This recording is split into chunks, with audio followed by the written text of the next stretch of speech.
NEET को लेके एक फैसला आज सुप्रीम कोर्ट की स्तर से आई है।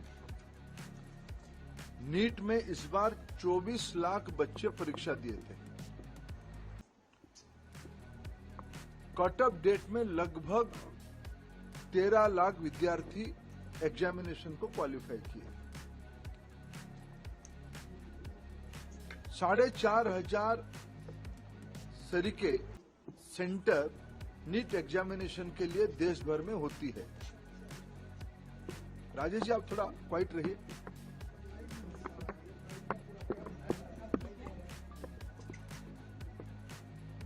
साढ़े 4,500 सेंटर देश भर में होती है।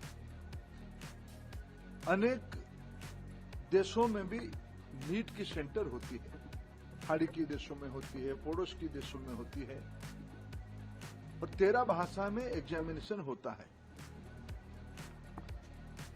दुर्भाग्य से इस बार नीट की 2 क्वेश्चन सेट्स होता है। गलती ना हो जाए इसीलिए चुनाव एग्जामिनेशन के दिन ही सूचित किया जाता है। क्वेश्चन सेट ए या बी को यूज किया जाएगा, आइदर ऑफ द वन। इस बार जब परीक्षा हुआ, गलती से आउट ऑफ 4,500 सेंटर 6 सेंटर में गलती से गलत सेट्स ऑफ क्वेश्चन आ गए। जब परीक्षा चल पड़ी, कुछ समय के बाद उसको संज्ञान में लिया गया और उसको विड्रॉ करके फिर सही प्रश्न पत्र दिया गया।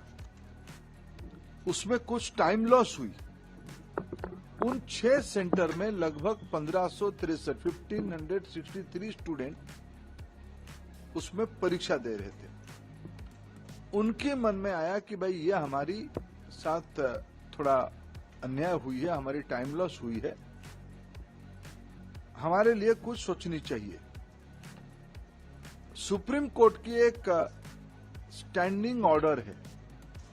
इस प्रकार की कहीं एंट्रेंस में कुछ विषय आती है तो री एंट्रेंस ना कराते हुए एक एवरेज मार्किंग, ग्रेस मार्किंग की मेथड पे उनको कंपनसेट किया जा सकता है। ऐसे एक सुप्रीम कोर्ट की ऑर्डर है क्लैट की स्टूडेंट्स की, क्लैट के एग्जामिनेशन के माध्यम से। एनटीए ने उसको अप्लाई किया। एक एक्सपर्ट कमेटी बिठाई, उसमें से कुछ रिकमेंडेशन आई और उसको उन्होंने अप्लाई किया। उसके बाद देखा गया कि कुछ विद्यार्थियों की नंबर 100% हो गई। उनकी जो एवरेजिंग किया गया, उनको जो ग्रेस मार्क दिया गया, उसमें कुछ विद्यार्थियों की नंबर 100% हो गई। इसमें भी फिर कुछ लोग कोर्ट पे गए। पहले कुछ लोग कोर्ट पे गए थे कि हमारी टाइम लॉस हुई। कोर्ट ने ऑर्डर दिया तो एनटीए को उसमें एक किस ग्रेस मार्किंग की प्रैक्टिस को अपनाना पड़ा, पद्धति को अपनाना पड़ा। फिर जब ग्रेस मार्किंग में कुछ विद्यार्थियों की नंबर 100% हो गई, तब फिर कुछ लोग कोर्ट पे गए। उस बीच में एनटीए ने फिर एक एक्सपर्ट कमेटी बिठाई, एकेडमिक्स कमेटी बिठाई। उन्होंने कुछ सोच समझ किया और कोर्ट ने आज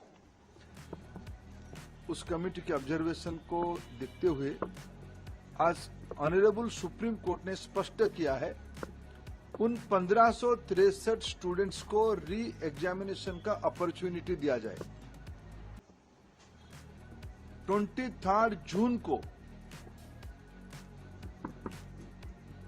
1563 स्टूडेंट को दोबारा नीट एग्जामिनेशन का ऑप्शन उनके सामने दिया जाएगा। वो परीक्षा दे सकते हैं, नहीं तो जो उनको ओरिजिनल परीक्षा की जो नंबर है उनको वो परीक्षा उसको भी ऑप्ट कर सकते हैं। नहीं तो अगर उनको उसमें ना देके और एक चांस लेना है तो वो 23 जून को एक बार परीक्षा भी दे सकते, जो चाहेगा। ये आज सुप्रीम कोर्ट के एक बहुत स्पष्टता के साथ ऑर्डर आई है, उसको मैं स्वागत भी करता हूं। शायद उसके बाद नीट को लेके जो एक संशय और जो शंका सामने आई थी वो आज समाप्त हो रही है। कुछ और विषय ध्यान में आई है। सरकार गंभीरता से उस विषय को ध्यान पे लिया है। हमें पूरा पारदर्शिता कुछ विषय क्वेश्चन लीक की भी आई है, कुछ रिट पिटीशन उसके ऊपर भी लगी है और सुप्रीम कोर्ट की संज्ञान में है। उसके ऊपर भी सरकार अपना स्पष्ट मत रखेगा। मेरे जितना जानकारी है, नीट एक कॉम्पिटेंट एग्जामिनेशन करने वाला अथॉरिटी बन चुकी है।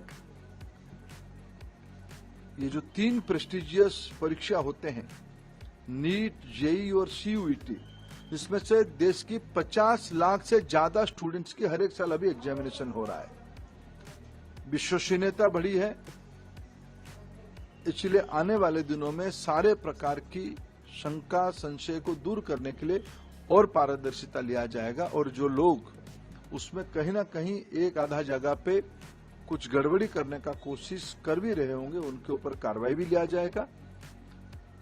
और सुप्रीम कोर्ट की जो लार्जर प्रश्न सुप्रीम कोर्ट के सामने है, सरकार अपना मत उसमें से स्पष्ट रखेगी। जिसकी वजह से बच्चों को खामियाजा उठाना पड़ रहा है, क्या उनके ऊपर